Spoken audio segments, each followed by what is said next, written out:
दोस्तों ये आवाज सुनकर एक ही नाम का ख्याल आता है बुलेट। रॉयल इनफील्ड की वही दमदार बाइक जिस पर बैठने भर से ही लोगों का स्टेटस बढ़ जाता है। कभी वर्ल्ड वार में इसे हवाई जहाज से सीधे युद्ध के मैदान में उतारा गया तो कभी पथरीले रास्तों से होकर गुजारा गया। इसने कभी भी धोखा नहीं दिया, लेकिन हर सफलता के पीछे एक संघर्ष की कहानी होती है। रॉयल इनफील्ड का भी सफर इतना आसान नहीं था। यह एक ब्रिटिश कंपनी थी जो कई बार बंद होने की कगार तक पहुंच गई, लेकिन इसके अच्छे दिन तब शुरू हुए जब आयशर मोटर्स के सीईओ सिद्धार्थ लाल ने इसको बचाने का जिम्मा अपने कंधों पर लिया। रॉयल इनफील्ड कंपनी की अभी तक की जर्नी कैसी रही, यह इंडियन ब्रांड कैसे बना, वो कौन सी कमियां थी जिसे दूर करके सिद्धार्थ लाल ने इसे दुनिया का एक फेवरेट ब्रांड बना दिया। आज की हमारी वीडियो में हम इन्हीं सब बातों को डिटेल में जानने वाले हैं। दोस्तों रॉयल एनफील्ड की शुरुआत आज से लगभग 125 साल पहले इंग्लैंड में हुई थी।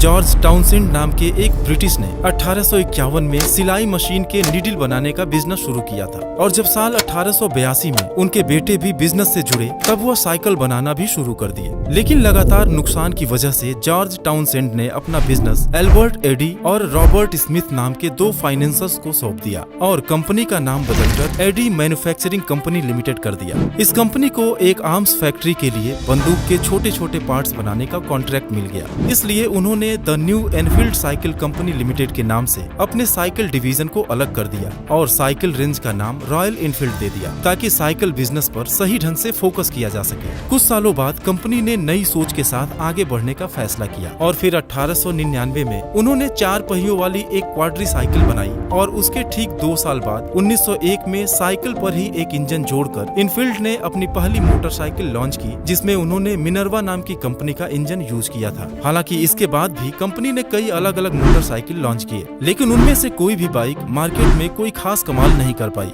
फिर 1903 में रॉयल एनफील्ड कंपनी ने कार प्रोडक्शन में भी अपना कदम बढ़ा दिया। हालांकि उन्हें इस बिजनेस से अगले कुछ साल में बहुत ज्यादा नुकसान झेलना पड़ा, और इसलिए उन्होंने 1907 में अपनी कार बनाने वाली कंपनी को ऑल्डेज एंड ओनियंस नाम की कंपनी को बेच दिया और मोटरसाइकिल बनाने में कंसंट्रेट करने लगी। रॉयल इनफील्ड को पहली सबसे बड़ी सफलता 1914 में तब मिली जब पहले वर्ल्ड वार के दौरान उन्हें ब्रिटिश वार डिपार्टमेंट को मोटरसाइकिल सप्लाई करने का एक बड़ा ऑर्डर मिला, और फिर इंपीरियल रशियन गवर्नमेंट ने भी उन्हीं से मोटरसाइकिल खरीदने का फैसला किया। लेकिन दोस्तों फिर साल 1932 में कुछ ऐसा हुआ जिससे इस कंपनी की तकदीर ही बदल गई। दरअसल वो समय 1932 का ही था जिसमें रॉयल इनफील्ड ने अपनी आइकॉनिक बाइक बुलेट को लॉन्च किया था, जो अपने समय की सबसे स्टाइलिश और पावरफुल बाइक्स में से एक थी, और लॉन्च होते ही लोगों के बीच काफी पॉपुलर हो गई। और दोस्तों आज भी पूरी दुनिया में अब तक का सबसे लंबे समय तक चलने वाला बाइक मॉडल बुलेट ही है। उस समय रॉयल इनफील्ड के बाइक बहुत ही ज्यादा मजबूत होते थे, और यहीं से उनके मोटरसाइकिल्स तेजी से फेमस होने लगे। फिर दूसरे वर्ल्ड वार के दौरान ब्रिटिश अथॉरिटी ने रॉयल इनफील्ड के साथ मिलिट्री मोटरसाइकिल्स बनाने का एक बड़ा कॉन्ट्रैक्ट भी साइन किया, और युद्ध में एनफील्ड की मोटरसाइकिल्स बहुत बड़े स्तर पर यूज की गई। यहाँ तक कि एनफील्ड की बाइक्स को हवाई जहाज से सीधे युद्ध के मैदान में भी उतारा गया। लेकिन अब प्रॉब्लम ये हुई कि इन बाइक्स का इस्तेमाल मिलिट्री और आर्मी तक ही सीमित होकर रह गई। आम लोगों के दिमाग में ये परसेप्शन बन गया कि रॉयल इनफील्ड की हैवी बाइक्स मिलिट्री और लॉन्ग टूर्स के लिए ही बनाया जाता है, डेली यूज में उनका कोई काम नहीं, और इसलिए वॉर खत्म होते ही रॉयल इनफील्ड की सेल्स में तेजी से गिरावट आने लगी और कंपनी लॉस में आ गई। दोस्तों यहाँ तक की कहानी तो रॉयल इनफील्ड की इंग्लैंड की कहानी थी, जब रॉयल इनफील्ड अभी इंडिया में एंटर भी नहीं हुआ था। 1947 में आजादी मिलने के बाद इंडियन गवर्नमेंट को आर्मी के लिए मोटरसाइकिल्स की जरूरत थी। सरकार एक ऐसी बाइक खोज रही थी जो बॉर्डर पर नजर रखने के लिए इस्तेमाल की जा सके, और क्योंकि बुलेट अपनी मजबूती के लिए काफी ज्यादा पॉपुलर थी, इसलिए इंडियन गवर्नमेंट ने 1954 में रॉयल इनफील्ड को 800 बुलेट का ऑर्डर दे दिया।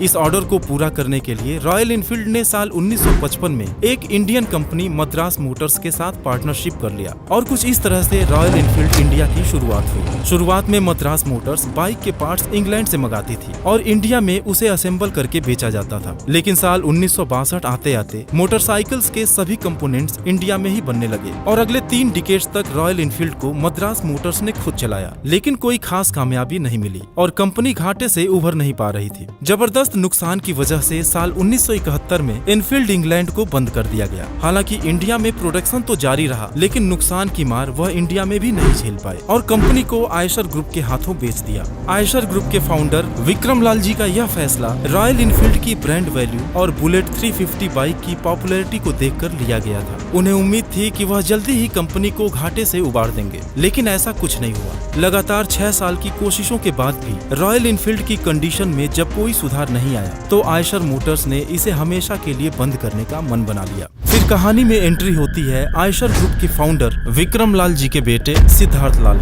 मैकेनिकल इंजीनियर सिद्धार्थ को मोटर बाइक में काफी दिलचस्पी थी और उन्होंने रॉयल इनफील्ड को बचाने के लिए बोर्ड मेंबर्स से एक आखिरी मौका मांगा और ये आखिरी मौका उन्हें दे दिया गया। इस तरह दोस्तों साल 2000 में रॉयल इनफील्ड की सारी जिम्मेदारी सिद्धार्थ लाल ने अपने कंधों पर ले ली और उसके बाद जो हुआ वह वाकई में किसी मिरेकल से कम नहीं था, क्योंकि जो कंपनी बर्बाद होकर बंद होने वाली थी सिर्फ कुछ ही सालों में मिड साइज बाइक सेगमेंट की मार्केट लीडर बन गई। आज हार्ले डेविडसन जितनी बाइक्स पूरी दुनिया में बेचती है उससे कहीं ज्यादा बाइक्स रॉयल इनफील्ड अकेले भारत में सेल कर देती है। तो आखिर सिद्धार्थ लाल ने ऐसा क्या कर दिया कि सब कुछ पलट गया? दरअसल सिद्धार्थ एक बाइक एंथुसियास्ट थे। वह इस बात को लेकर परेशान थे कि जिस बाइक में इतनी पोटेंशियल है और लोगों के बीच काफी पॉपुलर भी है, फिर भी इसकी सेल क्यों नहीं बढ़ रही? इसका आंसर जानने के लिए उन्होंने अपनी बाइक को एक कस्टमर के नजरिए से देखना शुरू किया और उसकी कमियों को समझने के लिए एक लंबे टूर पर निकल गए। और जब सिद्धार्थ लाल ने खुद अपनी उन बाइक्स पर हजारों किलोमीटर का सफर तय किया तो उससे जुड़ी हर एक वीकनेस के बारे में सब कुछ समझ आ गया। जैसे बाइक में क्या क्या कमियां हैं, कस्टमर उनकी बाइक से क्या चाहता है और बाइक में कौन कौन सी चीजों में इम्प्रूवमेंट की जरूरत है। उन्होंने तुरंत एक्शन लेते हुए बाइक्स में कई टेक्निकल बदलाव किए। जैसे रॉयल इनफील्ड की बाइक्स में गियर प्लेट पहले राइट लेग की तरफ होती थी, उसे लेफ्ट लेग में लाया गया। किक स्टार्ट के साथ उसमें सेल्फ स्टार्ट भी ऐड कर दिया गया, क्योंकि उस समय बुलेट की किक बाउंस बैक करती थी और बाइक को स्टार्ट करते वक्त कई बार लोगों के पैर में गंभीर चोट लग जाती थी। इसके अलावा भी बाइक में कुछ छोटे मोटे बदलाव किए गए, लेकिन इस बात का खास ख्याल रखा गया कि इससे बाइक के विंटेज लुक में कोई बदलाव ना आए, क्योंकि ये रॉयल इनफील्ड की आइकॉनिक डिजाइन ही है जो हमेशा से उसकी एक अलग पहचान बनाती है। और उनके ये सब चेंजेस करने की वजह से बाइक्स की सेल धीरे धीरे बढ़ना शुरू हो गई। अब सिद्धार्थ के सामने अगला सबसे बड़ा चैलेंज था लोगों की सोच बदलने का, क्योंकि इंडिया में रॉयल इनफील्ड के हैवी बाइक्स को लोग टूरिस्ट बाइक समझते थे। डेली यूज के लिए उस समय मार्केट में मौजूद हीरो होंडा और बजाज की हल्की बाइक्स लोग ज्यादा पसंद करते थे। इस चुनौती से निपटने के लिए सिद्धार्थ खुद अपनी कंपनी के ब्रांड एम्बेसडर बन गए और साथ ही उन्होंने कई ऐसे कमाल के एड कैंपेन भी रन किए जिसके जरिए उन्होंने लोगों को समझाया कि हैवी बाइक्स को भी हल्की बाइक्स की तरह डे टू डे लाइफ में यूज किया जा सकता है और इसका भी अपना एक अलग ही मजा है। और धीरे धीरे इन्हीं सभी कोशिशों की मदद से लोगों का परसेप्शन भी चेंज होने लगा। और दोस्तों सिद्धार्थ का जो अगला सबसे बड़ा डिसीजन था वह उनकी जगह किसी और के लिए ले पाना पॉसिबल ही नहीं था। साल 2004 में जब सिद्धार्थ को आयशर ग्रुप का सीईओ बनाया गया तो उस समय इस कंपनी के 15 अलग अलग बिजनेस हुआ करते थे, जिसमें कॉमर्शियल व्हीकल्स के साथ ही consultancy services, garments and footwear जैसे बिजनेस भी शामिल थे। उन्होंने रॉयल इनफील्ड पर फोकस बढ़ाने के लिए अपने 15 में से 13 बिजनेस को सेल कर दिया, जिसमें कंपनी का सबसे पहला ट्रैक्टर बिजनेस भी शामिल था। इस तरह उन्होंने सिर्फ मोटरसाइकिल और ट्रक के बिजनेस को कंटिन्यू रखा, क्योंकि उनका मानना था कि ढेर सारे असफल बिजनेस को चलाने से बेहतर है कि एक या दो बिजनेस को ही सही ढंग से चलाकर उन्हें मार्केट लीडर बनाया जाए। और दोस्तों उन्होंने इसे सही साबित करके भी दिखाया।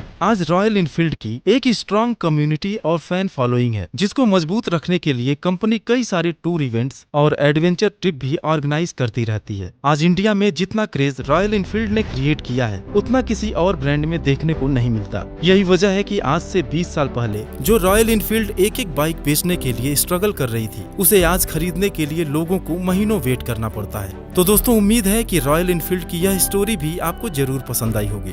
Thanks for watching.